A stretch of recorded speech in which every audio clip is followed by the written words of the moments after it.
एक मिजाहिया कहानी। अचानक और बन बुलाए मेहमानों की आमद सुनकर चौधरी साहब लम्हा भर के लिए अपना आप ही भूल गए।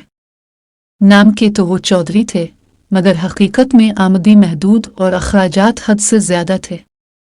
सफ़ेद पोशी का भरम कायम रखना उनके लिए अब किसी इम्तिहान से कम न था, लेकिन मेहमान आ जाएं तो मजबूरी भी अना बन जाती है और अना के आगे जेब हमेशा हार जाती है।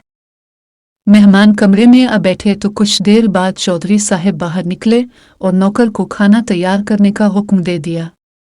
नौकर ने दबी हुई आवाज में हिम्मत करके कहा, हुजूर, घर में तो बस सब्जी या दाल ही है। ये सुनते ही चौधरी साहब ने सहन की तरफ उंगली से इशारा करते हुए रोबदार लहजे में फरमाया, वो मुर्गी किसकी फिर रही है? नौकर ने मासूमियत से कहा, जी हमसाइयों की है, दाना दुनका चुगने आ जाती है। चौधरी साहब बोले, दाना चुगने आए या बीते करने, फर्क क्या पड़ता है? जाओ पकड़ो और ज़बह कर दो। ये हुक्म देकर वो फखर से सीना तानती हुए दोबारा मेहमानों के पास जा बैठे। चौधरी साहब मेहमानों के साथ खुश गप्पियों में ऐसे महव थे जैसे वाकई घर में मुर्गियों की फौज मौजूद हो। इतने में नौकर ने दरवाज़ा खटखटाया और डरते डरते बाहर बुलाया।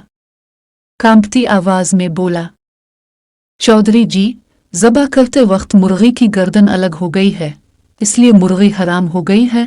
ये सुनते ही चौधरी साहब का पारा आसमान पर जा पहुंचा और वो गुस्से से बोल उठे, उल्लू के पट्टे, पहले हलाल थी किया, जा पक्का सालन।